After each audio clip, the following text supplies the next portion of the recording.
ಭೈರತಿ ರಣಗಲ್ ಈ ಒಂದು ಶೋ ನೋಡೋಕ್ಕೆ ಬಂದಿದ್ದೆ.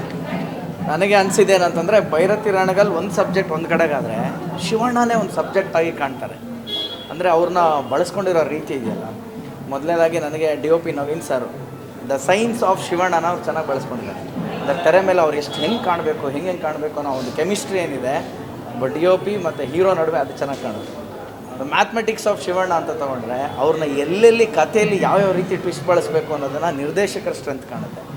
In the language of Shivanna diction, ಅವರ ಭಾಷೆ ತೊಗೊಂಡ್ರೆ ಒಬ್ಬ ರೈಟ್ರಲ್ಲಿ ಕಾಣ್ತಾರೆ. ಫೈಟ್ ಮಾಸ್ಟರ್ ಅಂತ ತೊಗೊಂಡ್ರೆ ಒಳ್ಳೆ 90 ಡಿಗ್ರಿ ಸಚಿನ್ ತೆಂಡೂಲ್ಕರ್ ಬ್ಯಾಟ್ ಹೆಂಗಿರುತ್ತೋ ಹಾಗೆ ಶಿವಣ್ಣ ಅವ್ರ ಕೈ ಲಾಂಗ್ ಅಷ್ಟು ಸಖತ್ತಾಗಿ ಕಾಣ್ತದೆ. ಸೊ ಎಂಟೈರ್ ಸಬ್ಜೆಕ್ಟು ನನಗೆ ಶಿವಣ್ಣ ಆವರಿಸ್ಕೊಂಡಿದ್ರು. ಈ ಏಜಲ್ಲಿ ಏನು ಎನರ್ಜಿ, ಏನು ವ್ಯಕ್ತಿತ್ವ ಅವ್ರದ್ದು. So hats off Shivanna. 2 fight ಇದೆ, ಒಂದು ಇಂಟರ್ವಲ್ ಮುಂಚೆ ಒಂದು, ಆಮೇಲೆ ಕ್ಲೈಮ್ಯಾಕ್ಸ್ ಹತ್ತತ್ರ 2 ಫೈಟು ನೀವು ಸೀಟ್ ಮೇಲೆ ಕೂತಿರಲ್ಲ.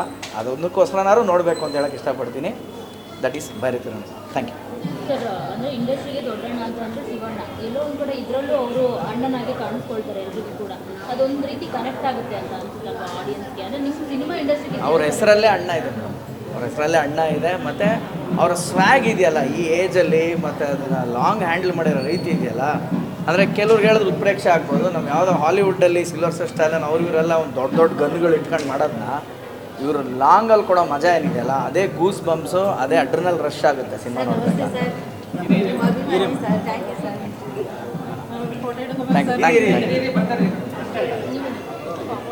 ಓಕೆನಾ? ಥ್ಯಾಂಕ್ ಯುನಾ. ಎಲ್ಲ ಕವರ್ ಆಯಿತಾ? ಅನ್ಸಿದ್ದು ಹೇಳಿದ್ದೀನಿ ಡೈರೆಕ್ಟು. ಶಿವಣ್ಣ ಇದು subject by himself. Maths, science, language, geometry, super. Thank you sir.